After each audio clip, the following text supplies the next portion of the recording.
Hari ini apa nih Bang? Oke, assalamualaikum teman-teman semua. Terima kasih udah datang sini nunggu lama-lama. Saya selaku kuasa hukum dari Halilintar. Hari ini alhamdulillah wa syukurillah kita udah menemukan titik terang. Ya, hari ini kita lagi nunggu juga surat terbitan SP3-nya. Karena pelapor dan terlapor dalam hal ini sudah sepakat untuk berdamai. Jadi yang permintaan dari keluarga adalah agar masalah ini tidak berkepanjangan.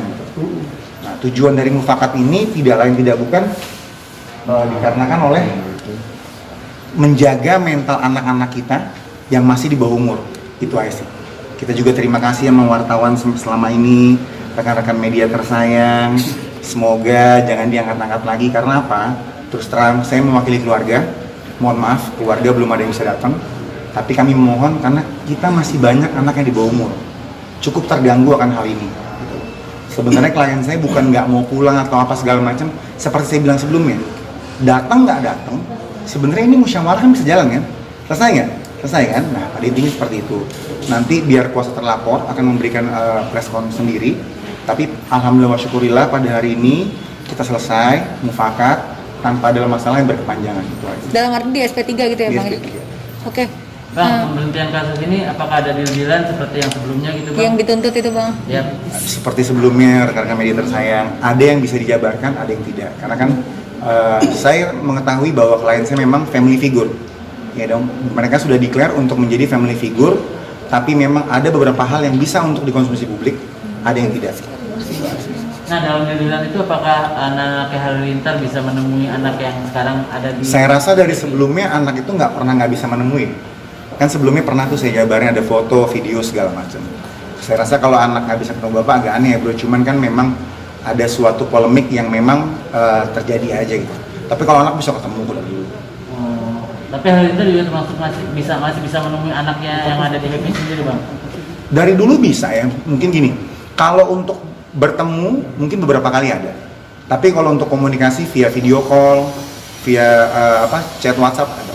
Bang, ini kan pertama kali mencuat karena Bu Happy merasa tidak diakui ya dan ditulis dalam buku Halilintar. Nah, sekarang sudah diakui berarti ini Bang? Saya tidak mau membahas masalah yang sudah berdamai. Karena perdamaian itu hadir dikarenakan ada mufakat antara kedua belah pihak. Jadi kalau kita flashback ke belakang kayak nggak maju-maju ya. Bang, ini kan proses damainya juga akhirnya udah damai. Ada proses berapa lama nih untuk sepakat kata damai? Apakah sejak obrolan dari kapan?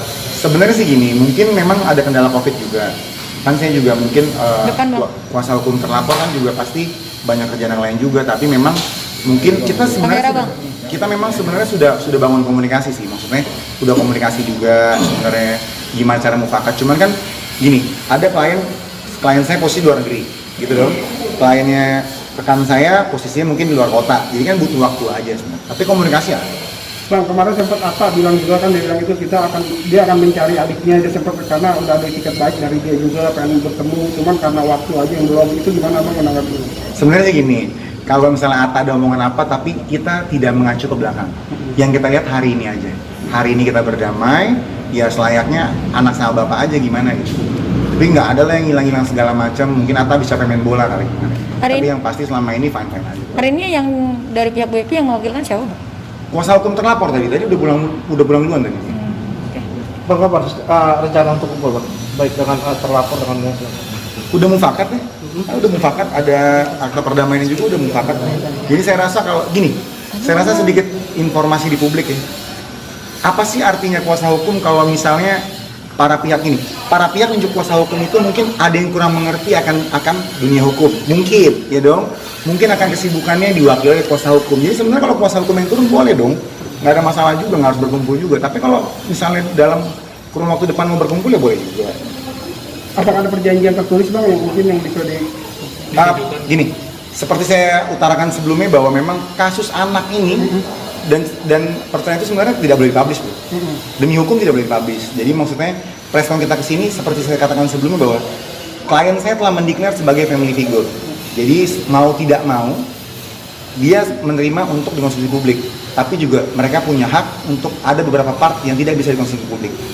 Berarti sampai kapanpun dari pihak Pak Novel sendiri tidak akan buka suara, cukup diwakilkan Bang Radit gitu ya Bang? Sebenarnya kan mungkin kan masih di Malaysia kali ya. Mungkin kita lihat ke depannya, mungkin kalau memang mau ada preskon atau mau ada apa, mungkin mau ada teman-teman pers mau klarifikasi boleh. Tentang musyawarah ini, tanggapan dari Bapak Halilintar seperti apa? Tanggapannya saya wakili lah gitu. Tanggapannya sih gini maksudnya. Klien saya itu tidak ingin menambah musuh tapi ingin menambah saudara. Ya hasilnya seperti ini, bersaudara lagi kan. Yang diharapkan gitu Bang? Sesuai dengan yang diharapkan, berdamai gitu? Sebenarnya nggak ada yang diharapin juga ya, karena memang kami tidak pernah bermasalah. Kok terbukti hari ini kan? Mungkin kan gini, setiap orang itu berhak untuk membuat laporan. Setiap orang itu berhak untuk menempuh upaya hukum. Tapi pada intinya kan upaya hukum itu kan sebelum naik ke ranah hukum kan ada upaya mediasi, musyawarah terlaksana kan? Itu kedepannya perjanjian tersebut itu Bang akhirnya Ada dong, ada, cuma kan private, sifatnya confidential dong. Kan gini, sebelum SP3 itu kan pasti ada akpan dari perdamaian. Ada, tapi kan ada yang harus dituangkan, ada yang tidak perlu dituangkan. berarti ada kan kita dituangkan Bang bisa Ada bocorannya gitu Bang? Berapa poin itu Bang? Ya, mohon maaf sampai mohon hormat teman-temanku sayang. Memang itu sifatnya confidential, rahasia. Jadi saya tidak bisa menjabarkan. Berarti ada berapa perjanjian Bang yang ada Bang? Hah? Ada berapa poin gitu yang tertulis?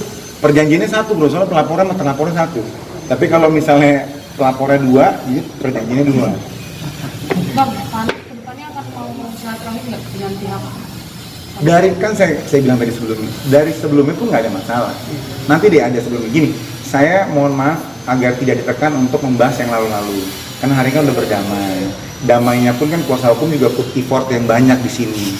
Jadi tolong jangan diperlukan nanya yang ke belakang, jangan. Untuk kesehatan Bang, Harapan ke depan aja Bang perdamaian ini. Harapan ke depan cuma satu sih. Pelapor dalam hal ini di bawah umur, anak-anak klien saya pun di bawah umur. Tolong dijaga aja psikis, itu aja sih. Karena tanpa merasa hormat, klien saya memang telah mendeklar sebagai family figure. Kami mengetahui akan hal itu, tapi tolong dipahami juga bahwa berita-berita seperti ini ada anak-anak yang siap, ada yang tidak. Tolong dihargai aja itu aja. update kesehatannya Bang, kayak gimana Bang? Gimana? Update kesehatan. Gini, kalau kesehatan gini.